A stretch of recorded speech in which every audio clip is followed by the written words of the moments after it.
জলবায়ু পরিবর্তনে যখন দাবদাহে পড়ছে দেশ, তখন পরিত্যক্ত ছাদকে কাজে লাগিয়ে ৩ শতাধিক গাছে ছাদ বাগান গড়ে তুলেছেন বগুড়ার পুলিশ সুপার সুদীপ কুমার চক্রবর্তী।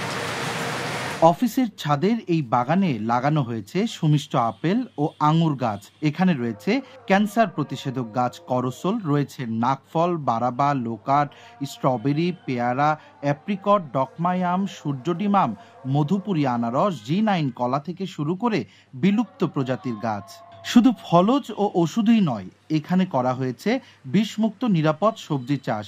সেই সঙ্গে ছাদে বেড়ে ওঠা দেশি বিদেশি ফুলে মুগ্ধ হচ্ছেন স্থানীয়রা। কৃষিবিদ পুলিশ সুপারের এমন উদ্যোগে খুশি জেলা পুলিশের সদস্যরাও। কাজের ফাঁকে কখনো অবসরে যদি আমরা ছাদে আসি, ছাদে আসলে বিভিন্ন প্রজাতির গাছ দেখে আসলে মন প্রাণ ভরে যায়। যে নতুন ধরনের উদ্যোগ, যে বৃক্ষরোপণ করে, বিশেষ করে ছাদের মধ্যে বৃক্ষরোপণ করে আমরা যেমন আমাদের খাদ্যের সংস্থান করতে পারবো, আমরা অবশ্যই অর্গানিক খাবার খেতে পারবো, অন্যদিকে আমরা প্রকৃতিকেও সুন্দরভাবে উপস্থাপন করতে পারবো।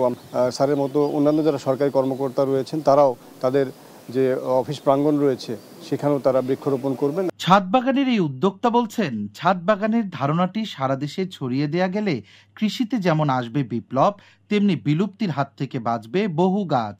আমার লক্ষ্য ছিল যে এই ধারণাটি কিভাবে মানুষের মধ্যে ছড়িয়ে দেওয়া যায় এবং মানুষ যাতে খুব সহজে আকর্ষিত হতে পারে, আগ্রহ তৈরি হয় তাদের ভিতরে, এবং তারাও যাতে আমাদের ছাদ বাগানের এই পর্যায়ে আসতে পেরেছে দেখে তারাও যাতে উৎসাহিত হয় এবং তারাও যাতে চর্চা করে, সেই জন্য আমরা এটি করেছি। তাদের আসলে চাষাবাদের জায়গা নেই, তারাও কিন্তু এই ধারণাটি দেখে তারাও তাদের ছাদে বা তাদের প্রাঙ্গণে, আঙিনায় তারা এইভাবে কিন্তু তারা যে গাছগুলো স্বল্প পরিসরে যেগুলো বিস্তৃত হয় এবং খুব সহজে যেগুলো ফলন হয় সেগুলো কিন্তু তারা চাষ করতে পারে।